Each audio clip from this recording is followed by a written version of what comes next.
you mentioned Sunderland and the different nature of ownership and managers. How does that affect players? It's like you're trying to.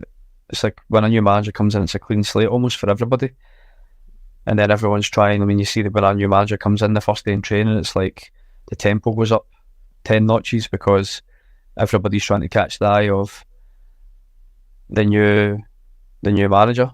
So yeah, it keeps everybody on their toes, but then a new manager can come in and they can take a liking to certain players who before were not in favour and before were not playing. So everyone's trying their best to impress and trying their best to become, get themselves in the starting 11 and catch the manager's eye really. But it's difficult because I mean I think at Sunderland I had 5. So I was there for 5 years, and I think we had Simon Grayson, Chris Coleman, Jack Ross, Phil Parkinson, Lee Johnson, and Alex Neil. So we had 6 managers and 5 seasons that I was there. Was that when the documentary was out on Netflix? Mm-hmm. The first season I signed was the first season of a documentary on Netflix. What was you think of that? The documentary? Listen, every player hated it because there was cameras everywhere in the training ground. There was you couldn't do anything without a camera being on you. For probably the football fan, the neutral football fan, it was probably amazing to look at because it was probably the first one of these documentaries that actually went out, because I know there's obviously like All or Nothing now with Amazon Prime with Spurs and Man City and Leeds United and things like that, but this was probably the first one where it was you actually seen the kind of the ins and outs of the football club. But we didn't like it because when we were showing the first episode there was things that were put in there and it just shows you how TV works. There was interviews and things that happened that were totally false, and there were things that happened 6 months later that were put in at the start of the season. So they could paint any picture and put any story together that they really wanted, and then it kind of gave you an insight into how kind of TV works in a way, because there was things that happened in there where I think for example, Jason Steele, the goalkeeper, who's at Brighton now, he just signed from Blackburn and we played Celtic in a pre-season friendly and we lost 5-0, and he did a really tough day, and then they've went to him almost as if it was like the next day, but this was pre-season and he's wearing like a Canada Goose jacket and he's car driving, but this is the summer, and that interview was done 4 months later, but they put it in as if it just happened the next day. Okay. So there was a lot of cutting and clipping and editing and putting things in at certain times that suited them to fit the story that they wanted to paint. Was there a bit of a backlash from the players for that? Or the players just kind of done it because it was kind of obligational, really. Right. But none of the players were really. I mean, I think when it came out, everybody thought it was brilliant viewing, but the players all hated it. Yeah.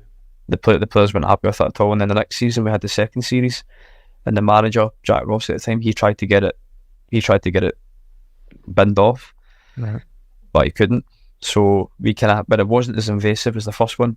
The first one was cameras in the treatment room, cameras in the dressing room, cameras everywhere in the training ground, picking up every single thing that people are saying. And we were like, well, there's a lot that goes on at a football club that shouldn't really see the light of day.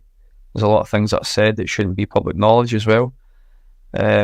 So we were a little bit wary of what they were going to use and what they were going to put in. Also, listen, it was fine. It was fine that it came out and it's been out, but for me, I wasn't a fan of it at all. Did you sit and watch it? Did you sit and watch the documentary? I've seen it all, so I've seen all the episodes. I think when the first episode came out, we all they showed us the first episode as a team, but they'd already edited it, so we had no say whatsoever in what they were going to put out. They just used all the footage that they had and they clipped it and cut it whatever way they wanted. They showed us the first episode as a team and we were kind of like, well, that's what it is. It's that there's nothing you can do about it now. That but a lot of players were unhappy with the amount of time that they probably gave to the company that made it.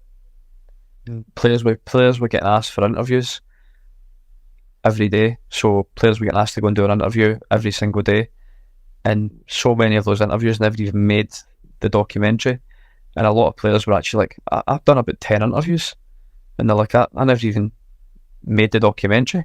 So players were a bit unhappy with how much time they'd given up for it as well. And we were kind of, see, at the end of the day, I don't even think Sunderland actually made money off of it. I think it was almost like it was free. But Sunderland then, the next season, they showed us all the stats on how many more social media followers we had, how many more fans we had in Asia. It was a branding kind of marketing campaign almost.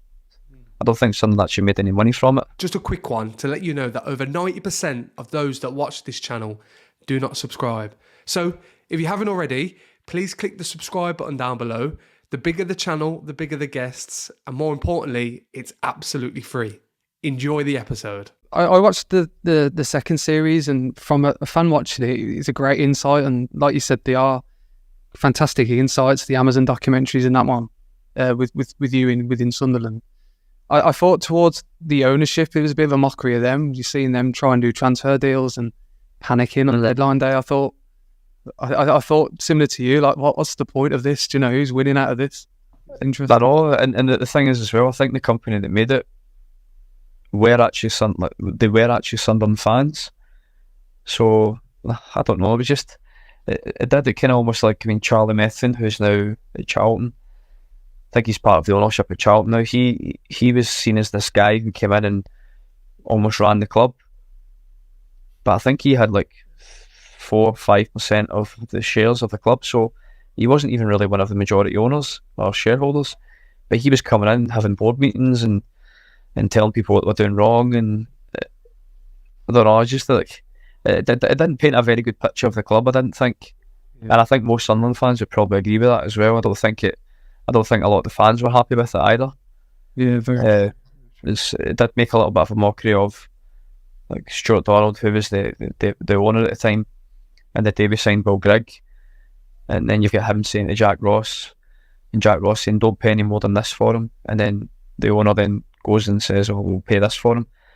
Almost goes like, I suppose owners can do that, but he was like, well, in a normal football situation, the manager and the owner would have real good, clear dialogue. But I think you get Jack Ross saying, don't pay any more than this for him. And then the owner says, well, now we're going to get him. And he just goes and pays whatever he wants for Will Grigg, and then Will Grigg comes in. And it kind of almost doesn't look like that.